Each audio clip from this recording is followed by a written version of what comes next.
You've reached your limit. You've tried everything. You're frustrated. You've tried coercing your employees. You've tried being really positive. You've tried doing some of their work for them even. You've tried everything that you can think of, and yet your underperformers still keep squeaking by every single year. And you're so frustrated that now you're here sitting with me. You've actually searched this on YouTube and you're like, what can I do? Because I've tried everything. Well, over the next few minutes, we're gonna go over what I do to get my top performers to be even better and how to get my underperformers to come back up to what I consider to be the minimum acceptable performance standard. And the way I do that is with the semi-annual review. As I said, over the next few minutes, we're gonna look at how to do a semi-annual review, what to expect from your team when you do a semi-annual review, and why the semi-annual is so important. The semi-annual review. For some of you, it may not even be required in your organization. I think it's probably the most underrated, least appreciated, and rarest performance evaluation tool that you have in your toolkit.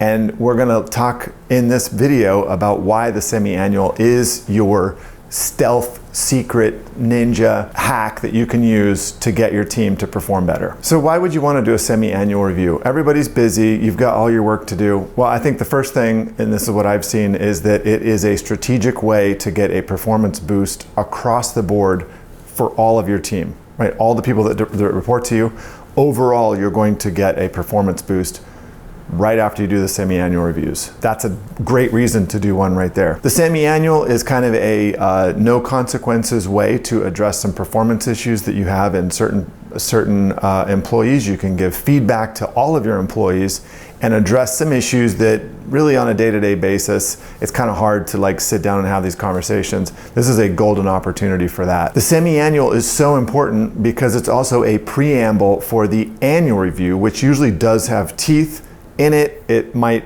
also be how bonuses are distributed. It might have other consequences, the annual review, and the semi-annual is such an important moment to just take stock and give everybody that reports to you kind of an indication of where they are. And if they don't change anything, what will happen on their annual review. And then finally, I think another reason why semi-annual reviews are so important is because often there are no repercussions. It's just sitting down, having a conversation, going over everything that employee has done for the last 6 months, and you can give them really direct feedback, but there are no consequences. So it's not gonna affect their bonus and that sort of thing. At least that's the way it is in my organization. How do you do a semi-annual review? Well, first of all, in order to have, I think, an effective semi-annual review, you have to have already communicated the minimum acceptable performance standards across the board for each one of your employees, for each one of their roles, and for also each one of the different types of work areas that they work on. They should all know this. You should be preaching this constantly. Here are my expectations. Here's what you need to do. And so at the semi-annual, you provide information to them about where they stack up against your minimum performance expectations. So the first thing that you need to do before you even conduct the semi-annual review with the employee is you need to gather all of the data that you can across the board for everything that they've done in the last 6 months. Today, there's a lot of resources and tools out there. Hopefully you're using one of them. In my office, we are a Microsoft office, so we use tasks in Planner, and we use some other tools that are just built into the Teams environment in Microsoft.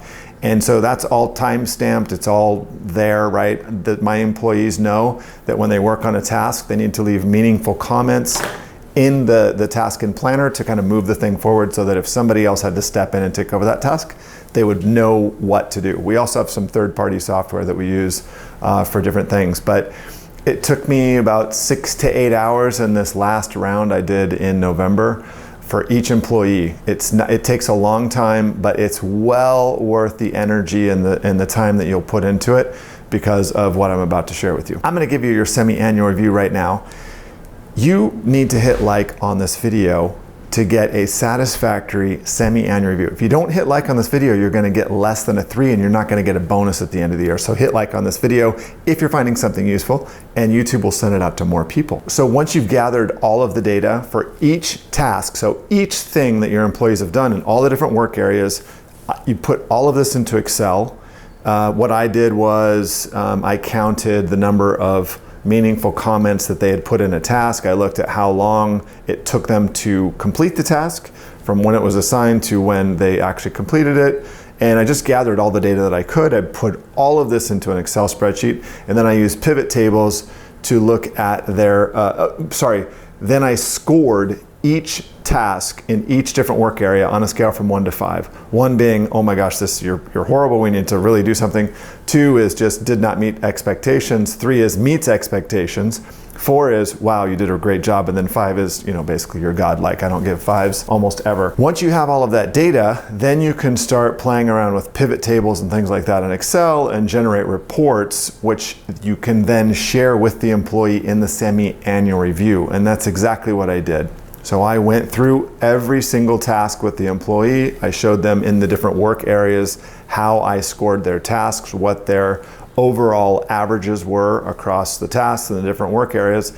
And then I gave them specific feedback. And so I would say to the employee, if you don't like your semi-annual review results, if you don't like this, you have 6 months to fix it, right? Because the annual review is coming up in 6 months. Here is what I suggest that you do. That's what I would say to the employee.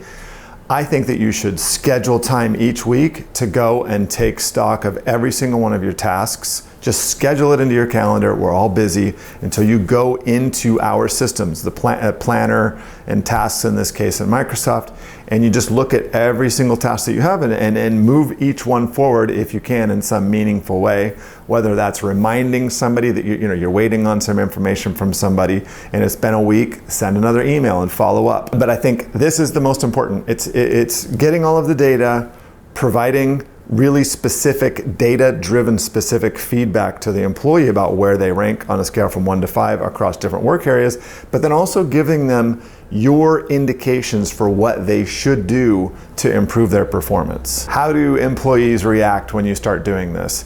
If you haven't been giving really honest, targeted feedback to your employees, if you haven't been conducting semi-annual reviews, and if you haven't really been doing annual reviews in a way that has any sort of consequences, once you start doing this, you're going to see that your top performers, the ones that are intrinsically motivated, the ones that kind of tend to go above and beyond anyway, those performers, you'll get a performance boost from them. And this is a great reason why you should do semi-annual reviews, because 6 months into that year, whatever your reporting year is, your team is going to, you're going to see an increase in their performance overall because of your top performers. Your underperformers, the ones that frustrate you, the ones that why you're sitting here watching this video, they will probably do nothing, especially if you have not had feedback with consequences up to this point.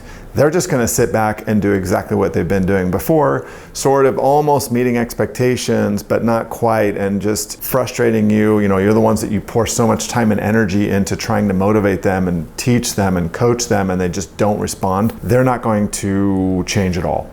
Probably. But here's the thing. The reason why this is so important, because if you don't do this, your top performers will probably wind up leaving if they can. Because they know there's people on your team who are underperforming that you spend a lot of time with trying to get them back up to the minimum acceptable standard. And yet there are no consequences. From year after year, after all the annual reviews, they get a satisfactory, they get a 3 out of 5, so they get parts of the bonuses that come down from corporate or whatever.